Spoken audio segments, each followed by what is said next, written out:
नमस्कार, मी सौ मयुरी नरावार. अम्मा न्यूज मराठी बातमीपत्रामध्ये आपले स्वागत आहे. पाहुयाच्या ठळक बातम्या. नामनिर्देशनाची यात्रा चालूच. आतापर्यंत एकूण 27 प्रकरणे. कायद्याचे ज्ञान आवश्यक आहे असे म्हणणारे न्यायाधीश. खासगी शाळेत कायदेशीर सेवा कार्यक्रम. आदिलाबादमध्ये काँग्रेसच्या विजयभेरी सभेला यश. ज्येष्ठ नेत्यांनी सगळ्यांचे आभार मानले. आजच्या सविस्तर बातम्या. नामांकन यात्रा सुरू आहे. 2-3 दिवस रखडलेल्या या प्रक्रियेला चौथ्या दिवसापासून वेग आला आहे. अवघ्या 1 दिवस शिल्लक असताना यापूर्वीच अर्ज दाखल केलेले प्रमुख पक्षाचे उमेदवार तसेच अपक्ष उमेदवारही उमेदवारी अर्जाचा दुसरा संच निवडणूक अधिकाऱ्यांकडे सादर करत आहे. रिटर्निंग ऑफिसरच्या कार्यालयात नेते आणि चाहत्यांच्या भेटीगाठीमुळे जल्लोषाचे वातावरण आहे. आदिलाबाद मतदारसंघात काल 10 अर्ज दाखल झाले. आज काँग्रेसचे उमेदवार कंदी श्रीनिवास रेड्डी यांच्यासह डीएसपीचे उमेदवार अग्गिमल्ला गणेश, एलचरवार सत्यनारायण आणि अपक्ष उमेदवार अन्नम देवेंदर यांनी उमेदवारी अर्जाचा दुसरा संच दाखल केला. अपक्ष उमेदवार पंडितराव के विजयकुमार, गड्डम साई मौना रेड्डी आणि गेडाम जनार्दन यांनी भारत चैतन्य युवाजन पक्षाकडून गुडीपेल्ली ज्ञानेश यांच्यासह निवडणूक रिटर्निंग ऑफिसकडे आपले उमेदवारी अर्ज सोपवण्यात आले. दुसरे अपेक्ष उमेदवार मुंडे प्रवीण कुमार यांनी दुसरा सेट दाखल केला आणि कोणताही अनुचित प्रकार घडू नये यासाठी पोलिसांनी 100 मीटर अंतरावर मोठा नाकाबंदी करून कडक कारवाई केली. उद्या उमेदवारी अर्ज दाखल होण्यास अवघा 1 दिवस उरला असून त्यामुळे मोठ्या प्रमाणात अर्ज दाखल होण्याची शक्यता आहे. 2-3 संचासह आजपर्यंत एकूण 27 उमेदवारी अर्ज दाखल झाल्याचे दिसते.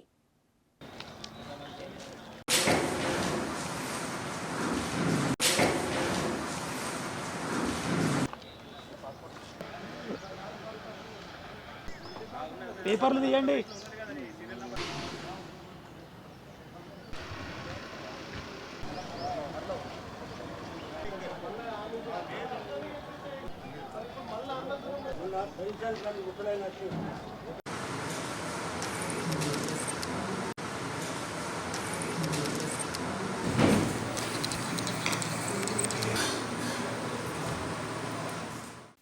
राज्यघटनेत दिलेले मूलभूत अधिकार आणि कायद्याच्या कार्यपद्धतीबाबत प्रत्येकाने जागरूक राहिले पाहिजे अशी सूचना जिल्हा मुख्य न्यायमूर्ती वरप्रसाद यांनी केली. शहरातील लिटिल स्टार स्कूलमध्ये गुरुवारी विधी सेवा दिनानिमित्त कार्यक्रमाचे आयोजन करण्यात आले होते. प्रथम वंदे मातरम गीत गायले गेले व नंतर ज्योती प्रज्वलित करून कायद्याबाबत जनजागृती करण्यात आली. विद्यार्थ्यांनी बँडच्या गजरात पाहुण्यांचे स्वागत केले. या कार्यक्रमात अतिरिक्त जिल्हा न्यायाधीश शिवराम प्रसाद, बार असोसिएशनचे अध्यक्ष नागेश, पीपी रामन रेड्डी, प्राचार्य कमलाकरण रेड्डी आदी सहभागी झाले होते. न्यायमूर्ती वरप्रसाद म्हणाले की संविधानाने देशातील सर्व नागरिकांना सन्मान अधिकार दिला आहे. त्यांना हक्क आणि कायद्यांबाबत जागृत करणे हे आवश्यक आहे आणि त्यासाठी विधी सेवा प्राधिकरणाची स्थापना करण्यात आली आहे असे नमूद केले आहे. DLSA द्वारे पुरवल्या जाणाऱ्या कायदेशीर सेवाबद्दल विद्यार्थ्यांना समजावून सांगितले. Legal awareness program. On my behalf and on behalf of my team are sitting quietly is the symbol of discipline in the school. I really appreciate the principal and teachers for maintaining discipline. You should not allow your mind to divert during your studies. 3 things are important in your studies. They are known as 3 Ds. That is devotion, determination. Another one, what is that? Dedication. Every day, once you wake up from the bed till you go back to your bed, please follow these 3 Ds. Certainly will come up here in your life. I wanted to see most of you to be respectable persons in the society and occupy good positions in your life. after completion of your studies. May God bless all of you. निवडणुकीच्या महत्त्वपूर्ण नामांकनाच्या टप्प्याला वेग आला आहे. प्रमुख पक्षाचे उमेदवार आणि अपक्ष उमेदवारी अर्ज दाखल करत असल्याने गजबजलेले वातावरण आहे. आदिलाबाद विधानसभा काँग्रेसचे उमेदवार कंदी श्रीनिवास रेड्डी यांनी यापूर्वीच एक उमेदवारी अर्ज दाखल केला आहे. त्यांनी गुरुवारी निवडणूक अधिकाऱ्यांकडे नामनिर्देशन पत्राचे 2 आणि 3 संच सोपवण्यात आले. 4 समर्थकांसह त्यांनी गर्दी न करता उमेदवारी अर्ज दाखल केला. त्यांनी 4 समर्थकांसह जिल्हाधिकारी कार्यालयात उभारलेल्या कार्यालयात निवडणूक निर्णय अधिकारी श्रवंती यांच्याकडे उमेदवारी अर्ज सादर केले.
आमदार उमेदवार कंदी श्रीनिवास रेड्डी सतीमणी गड्डम साई मौना रेड्डी यांनी गुरुवारी काँग्रेस पक्षाचे डमी उमेदवार म्हणून अर्ज दाखल केले.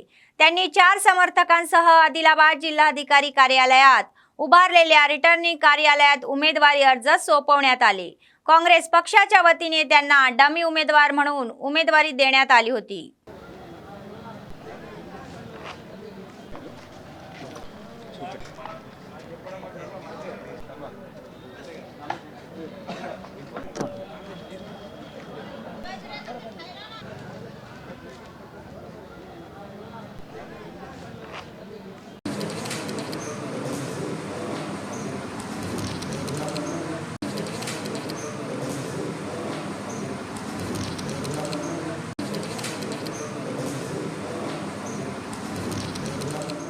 भारत चैतन्य युवा पक्षाचे आमदार उमेदवार गुडीपेल्ली ज्ञानेश म्हणाले की कालबाह्य नेतृत्वाची गरज नाही आणि आदिलाबादचा विकास तरुणांच्या जोरावर शक्य आहे. आदिलाबाद जिल्हा मुख्यालयातील प्रेस क्लब येथे आयोजित पत्रकार परिषद पक्षाच्या जाहीरनाम्याचे अनावरण करण्यात आले. आदिलाबादला आंतरराष्ट्रीय विद्यापीठ मिळवून देणार असून त्यातील 20% आरक्षण जिल्ह्यातील विद्यार्थ्यांसाठी लागू करणार असल्याचे त्यांनी सांगितले. आशिया खंडात कापूस पिकामध्ये आमच्या जिल्ह्याचा विशेष नावलौकिक आहे. त्यानुसार टेक्स्टाईल पार्क स्थापन करणाऱ्या स्थानिक तरुणांना आम्ही उच्च प्राधान्य देणार असल्याचे त्यांनी सांगितले. ते म्हणाले की पैनगंगेवर पूर्णपणे धरण बांधून प्रत्येक गावाला कालव्याद्वारे पाणी दिले जाईल आणि 3 पिके घेतली जातील असे ते म्हणाले. ఆదిలాబాద్లో కాలం చెల్లి నాయకత్వం వహిస్తుంది. కావున ఆదిలాబాద్ తరపున ఆదిలాబాద్ని అభివృద్ధి చేసుకోవాలంటే ఖచ్చితంగా యువత ముందడుగు వేయాల్సిందే. ఆదిలాబాద్లో ఇప్పటివరకు కనీసము ఒక పీజీ కాలేజ్ లేదు, ఒక ఇంజనీరింగ్ కాలేజ్ లేదు, ఒక లా కాలేజ్ లేదు, ఒక కెమిస్ట్రీకి సంబంధించిన కాలేజెస్ లేవు. ఇవాళ రిమ్స్లో డాక్టర్లు లేని పరిస్థితి. సో ఇవన్నీ కూడా మేము క్రితం 5 సంవత్సరాల నుండి ఇక్కడున్న ప్రతి ఒక్క నాయకునికి చెప్పడం జరిగింది, అవగాహన పరచడం జరిగింది. ఇలా చేస్తే ఆదిలాబాద్ డెవలప్ అవుతుందని చెప్పడం జరిగింది. అంతర్జాతీయ స్థాయి విశ్వవిద్యాలయం కావాలని మా డిమాండ్ మేము ఖచ్చితంగా తెచ్చి చూపిస్తాం. సమైక్య పాలనలో ఇప్పుడున్న తెలంగాణ పాలనను దాంతోపాటు ఇవాళ ఆదిలాబాద్లో ఏషియా ఖండంలోనే అతి ఎక్కువ పత్తి పండించే ప్రాంతం రెండవ స్థానంలో ఉన్నది. కానీ మన దగ్గర పత్తి పండుతుంది కానీ బట్ట తయారు కాదు. కావున ఆ టెక్స్టైల్ పార్క్ ఖచ్చితంగా తెచ్చి అందులో 80% ఉద్యోగాలు మన యువతకే కేటాయిస్తాము. దాంతోపాటు రేపు మా నామినేషన్ 11 గంటలకు ఇక్కడున్న ఆర్ఓ గారి కార్యాలయంలో మేము మా నామినేషన్ వేయడం జరుగుతుంది. భారీ ఎత్తున ఆదిలాబాద్ యువత, ఆదిలాబాద్ అమ్మలు, నాన్నలు, అక్కలు, అన్నదమ్ములు, అక్క చెల్లెలు అందరూ కూడా ఇందులో పాల్గొని ఈ ర్యాలీని విజయవంతం చేయాలని కోరుతున్నాము. डीसीसीचे कार्य अध्यक्ष भूपेली श्रीधर आणि ज्येष्ठ नेते संतोषराव म्हणाले की बीआरएसने कितीही विषारी मोहीम केल्या आणि कितीही अडथळे निर्माण करण्याचा प्रयत्न केला तरीही काँग्रेसचा विजय कोणीही रोखू शकत नाही. आदिलाबाद विधानसभेचे काँग्रेस पक्षाचे उमेदवार कंदी श्रीनिवास रेड्डी त्यांच्या स्मरणार्थ डायट कलाशाळा मैदानावर आयोजित केलेली विजयभेरी सभा यशस्वी ठरली आणि त्यासाठी सहकार्य करणाऱ्या पक्षश्रेष्ठींचे आणि लोकांचे त्यांनी विशेष आभार मानले. स्थानिक प्रेस क्लबमध्ये आयोजित पत्रकार परिषद ते बोलत होते. विजयभेरी या सभेला टीपीसीसीचे प्रमुख रेवंत रेड्डी म्हणून प्रमुख पाहुणे म्हणून उपस्थित होते आणि या सभेला परिसर खचाखच भरला होता. आलेल्या सर्वांचे नाव घेऊन कृतज्ञता व्यक्त करणार असल्याचे त्यांनी सांगितले. आमदार जोगरामण्णा आणि त्यांच्या अनुयायांनी ही सभा रद्द होणार असल्याची माहिती सोशल मीडियावरून पसरली असल्याचे सांगण्यात येत आहे, पण त्यांची डाळ शिजली नाही. यामुळे काँग्रेस पक्ष आणि जनता मोठ्या संख्येने बाहेर पडली. जोगरामण्णा यांनी यांच्या फसव्या शब्दावर आणि आश्वासनावर आता लोक विश्वास ठेवण्याच्या स्थितीत नाही असे ते म्हणाले. हितऊ म्हणाले, कंदी श्रीनिवास रेड्डी यांनी यांच्या राजकीय दृष्ट्या बदनामी करण्याचा प्रयत्न केलेल्यांना आम्ही सोडणार नाही असे ते म्हणाले. आदिलाबादमध्ये काँग्रेस पक्षाचा विजय कालच्या सभाने स्पष्ट होईल. आदिलाबादच्या मुलींचे आत्मबंधू कंदी श्रीनिवास रेड्डी यांनी भर दिला. महिलांनी स्वेच्छेने येऊन सभा यशस्वी केल्याचे నిన్న జరిగినటువంటి విజయభేరి సభకు ఆదిలాబాద్ నియోజకవర్గ నలుమూలల నుండి వేలాదిగా తరలి వచ్చినటువంటి ప్రజానికానికి కంది శ్రీనివాస్ రెడ్డి గారి అభిమానులకు కాంగ్రెస్ పార్టీ కార్యకర్తలందరికీ కూడా ధన్యవాదాలు తెలియజేస్తా ఉన్నాం.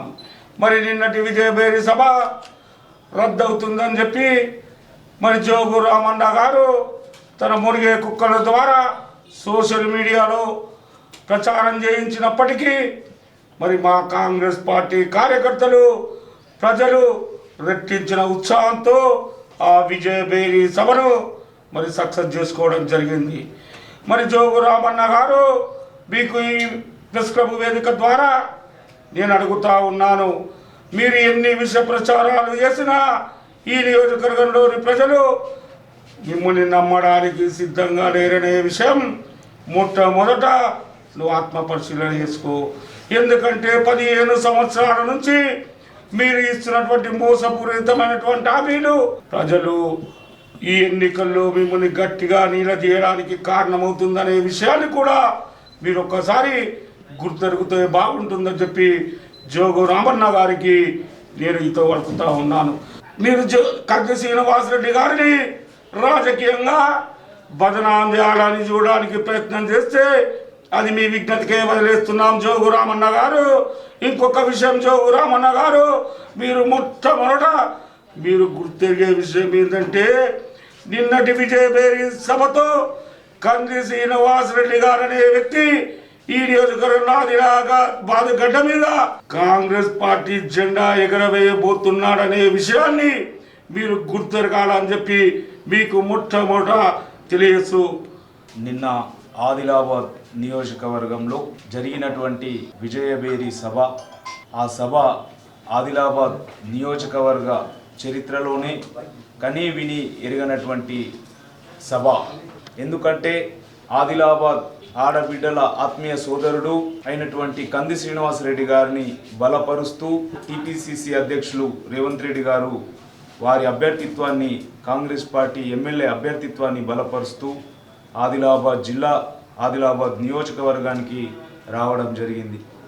ఆ విజయభేరి సభను ప్రజలందరూ పెద్ద ఎత్తున తరలివచ్చి విజయవంతం చేశారు. కాబట్టి ఈరోజు వారందరికీ పేరు పేరున ఆదిలాబాద్ జిల్లా కాంగ్రెస్ కమిటీ తరపున ప్రత్యేక శుభాభినందనలు తెలియజేస్తా ఉన్నాం. సోదరుడైనటువంటి కంది శ్రీనివాసరెడ్డి గారికి చేతి గుర్తుపై నవంబర్ 30వ తేదీ రోజున ఓటు వేసి అఖండ విజయాన్ని అందించి దీవించాల్సిందిగా మరోసారి ఆదిలాబాద్ జిల్లా కాంగ్రెస్ కమిటీ తరపున ప్రత్యేక శుభాభినందనలు తెలియజేస్తూ सेलव తీసుకుంటున్నాం. जय काँग्रेस. दुर्गम ट्रस्टचे अध्यक्ष सभेचे अध्यक्ष दुर्गम शेखर यांनी सत्यपाल मेराज यांच्या सप्तखंजरी कार्यक्रमाला मोठ्या संख्येने उपस्थित राहण्याची विनंती केली. आदिलाबाद जिल्हा मुख्यालयातील प्रेस क्लबमध्ये आयोजित पत्रकार परिषद त्यांनी प्रशासकांशी संवाद साधला. समता फाउंडेशन आणि बौद्ध मैत्री संगम बुद्ध धर्म आणि संस्कृतीची परंपरा जपण्यासाठी शहरातील संबंधित वसाहतींमध्ये बुद्ध आणि धम्मग्रंथ बुद्धाच्या जीवनावर शिकवण्याचा सन्मान करण्यात असल्याचे त्यांनी सांगितले. या महिन्याच्या 10 तारखेला अशोक बुद्ध विहार येथे दुपारी 1 वाजता सन्मान कार्यक्रम होणार आहे. या सन्मान कार्यक्रमाला महाराष्ट्रातील सत्यपाल महाराज प्रमुख पाहुणे म्हणून उपस्थित राहणार असल्याचे त्यांनी सांगितले. 70 प्रबोधकांना ओळखून त्यांचा सन्मान करण्यात येणार असल्याचे समोर आले आहे. नंतर सन्मान कार्यक्रमाच्या पत्रिकांचे प्रकाशन करण्यात येणार आहे. ఈ ప్రెస్ మీట్లో తెలపాల్సిన ముఖ్య విషయం ఏంటంటే సమతా ఫౌండేషన్ నుంచి మన అనిల్ సావడే గారు మంచి కార్యక్రమం తీసుకున్నారు. మరి ఈ కార్యక్రమం ఏదైతే ఉందో ఆషాఢ పౌర్ణమి నుంచి కార్తీక పౌర్ణమి వరకు 3 నెలల పాటు గౌతమ్ బుద్ధుని జీవిత చరిత్ర మరి బాబాసాహెబ్ గౌతమ్ బుద్ధ చరిత్రపై వర్షవాష్ అనేది ఏదైతే ఉందో ఆ పుస్తకాలని చదివి మొత్తం ప్రతి వాడవాడలు ఆదిలాబాద్లో గల ప్రతి వాడల నుంచి బుద్ధ విహార్లలో గల మన బుద్ధిస్ట్ సోదరులందరూ ఈ గౌతమ్ బుద్ధుని మార్గం ఏదైతే ఉందో దాని గురించి చదివి అందరికీ ఏదైతే అవేర్నెస్ తెచ్చిందో వాళ్ళ మీద 70 మందితోని రేపు కైలాస్ నగర్ బుద్ధ విహార్లో అశోక బుద్ధ విహార్లో రేపు 10 గంటల నుంచి రాత్రి 10 గంటల వరకు ఈ కార్యక్రమం జరుగుతుంది. దీంట్లో సత్యపాల్ మహారాజ్ కూడా ఒక ప్రత్యేకమైన మహారాజు ఉన్నాడు. ఆయన 3 సంవత్సరాలకు ఒకసారి వస్తాడు. ఆయన మంచి మంచి వాచనలు చెప్తాడు. కాబట్టి ఆయన 7 కంజర్లు చెప్తాడు. అటువంటి మహారాజుతోని రేపు భారీ ఎత్తున కాబట్టి ఆదిలాబాద్ జిల్లాలో కూడా అన్ని ఉమ్మడి జిల్లా నుంచి భారీ ఎత్తున ప్రజలు వచ్చి ఈ సత్యపాల్ మహారాజ్ చెప్పే ఏదైతే వచనాలు అవి స్వీకరించి మరి अंधश्रद्धपై చెప్పే దీన్ని అందరూ కూడా దీన్ని సద్వినియోగం చేసుకోవాలా. ज्या ज्यांनी बुद्ध आणि धम्माचं पठण केलं, अनुकरण केलं, त्या सर्वांचं सत्कार समारंभ अशोका बुद्धविहार इथे ठेवलेला आहे. त्या ज्या ज्या उपासकांनी बुद्ध आणि धम्म उपासिकांनी बुद्ध आणि धम्म वाचला त्या सर्वांनी उद्या 10 वाजता अशोका बुद्धविहारामध्ये यावं. आपला सर्वांचा सन्मान होणार आहे. तरी आपण त्या कार्यक्रमाला हजर राहावं अशी मी तुम्हाला सर्वांना विनंती करतो. जय. मानसशास्त्रीय व्यक्तिमत्व तज्ञ मुरलीधर म्हणाले की सर्व विद्यार्थ्यांनी आपले ध्येय निश्चित केले आणि त्यानुसार कठोर परिश्रम केल्यास यश मिळेल. बेला मंडळातील कीर्तना पदवी महाविद्यालयाच्या वतीने गुरुवारी स्वागत कार्यक्रम झाला. या कार्यक्रमात Kakatiya university private proprietary associate chairman Ravinder Goud, व्यक्तिमत्व तज्ञ गिरी शंकर जयकर, शासकीय कनिष्ठ महाविद्यालयाचे प्राचार्य सूर्यप्रकाश, महाविद्यालयाचे अध्यक्ष पवन कुमार, महाविद्यालयाचे प्राचार्य वरप्रसाद आदींनी सहभाग घेतला. यावेळी विद्यार्थ्यांचे सांस्कृतिक कार्यक्रम व नृत्य मनाला भावली. मुरलीधर म्हणाले की तुम्हाला हवे ते साध्य करण्यासाठी ध्येय निश्चित करणे महत्त्वाचे आहे. त्यांना नियोजनबद्ध पद्धतीने पुढे जायचे आहे आणि जीवनातील सर्व समस्यांचे उत्तर शिकवणे आहे.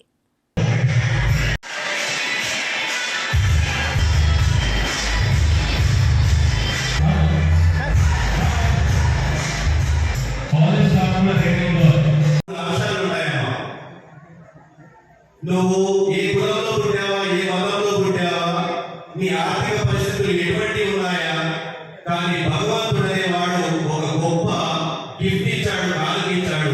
మెదడు మాత్రం అందరికీ సమానం, తెలివితేటలు అందరికీ సమానం. ఒక ఐఏఎస్ కొడుకు ఎంత మేధస్సు ఉండదో ఒక లేబర్ కొడుకు, ఒక మామూలు వ్యవసాయ కూలికి కూడా అటువంటి మెదడే, అటువంటి తెలివితేటలు ఉన్నాయి. చెప్పండి, రెస్పాన్సిబుల్ ప్లానింగ్ చేస్తాం. బర్త్డే ఏం ప్లాన్ చేస్తామో ఫాస్ట్ చెప్పాం.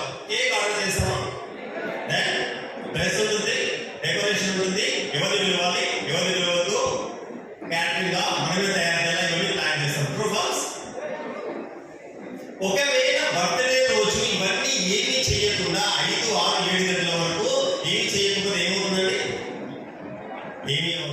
सिरसन्ना बेला मंडळात भाजप कार्यकर्त्यांनी घरोघरी जाऊन प्रचार केला। भाजप कार्यकर्त्यांनी घरोघरी जाऊन स्थानिक आमदार जोगुरामण्णा यांना फसव्या आश्वासनांची माहिती दिली। गावात कोणाला डबल बेडरूमचे घर मिळाले का? दलितांना दलित बंधू मिळाले का? शेतकऱ्यांची कर्जे पूर्णपणे माफ झाली का? असे विचारणा करण्यात आली। आमदार जोगुरामण्णा अनेक विश्वासने दिली आणि विसरले आहेत असेही ते म्हणाले।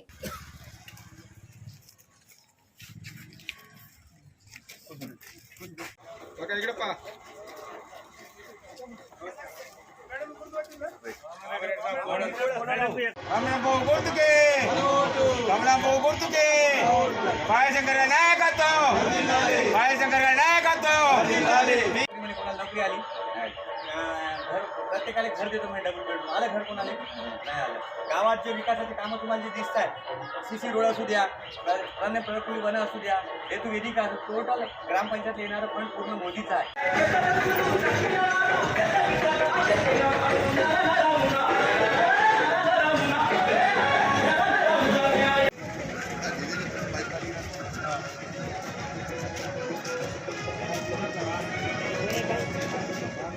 बेला मंडळ केंद्रात सुरू झालेल्या कापूस खरेदीमध्ये व्यापाऱ्यांचा खाजगी काटा वापर केल्याने शेतकरी संतप्त झाले आहे। कापूस अधिकाऱ्यांच्या वागणुकीबद्दल ते संतप्त व्यक्त करत आहे। त्या काट्याने कापसाचे वजन केले तर मोठे नुकसान होण्याची शक्यता असून ते वाहून जाण्याची शक्यता आहे अशी त्यांची तक्रार आहे। या प्रकरणी उच्च अधिकाऱ्यांनी तातडीने योग्य ती कारवाई करून शेतकऱ्यांना न्याय मिळेल अशी वागणूक द्यावी अशी विनंती करण्यात येत आहे। त्यांना उपबाजारातील कुलूप उघडून रस्त खरेदी करायची आहे।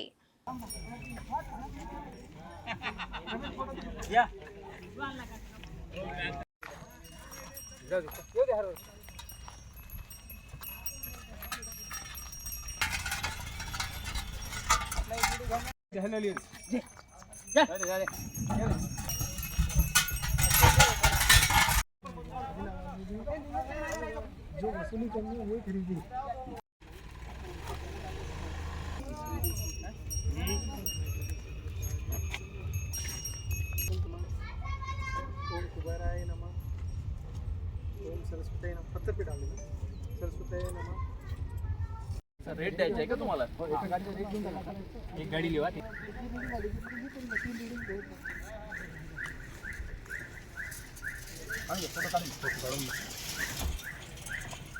बातमी संपण्यापूर्वी पुन्हा एकदा ठळक बातम्या। नामनिर्देशनाची जत्रा चालूच, आतापर्यंत एकूण 27 प्रकरणे। कायद्याचे ज्ञान आवश्यक आहे असे म्हणणारे न्यायाधीश, खासगी शाळेत कायदेशीर सेवा कार्यक्रम। आदिलाबादमध्ये काँग्रेसच्या विजयभेरी सभेला यश, ज्येष्ठ नेत्यांनी सगळ्यांचे आभार मानले। या होत्या आजच्या बातम्या। पुढच्या बातमीपत्रात पुन्हा भेटूया, तोपर्यंत पाहत रहा अम्मा न्यूज, सत्तेसाठी जनतेसाठी। नमस्कार।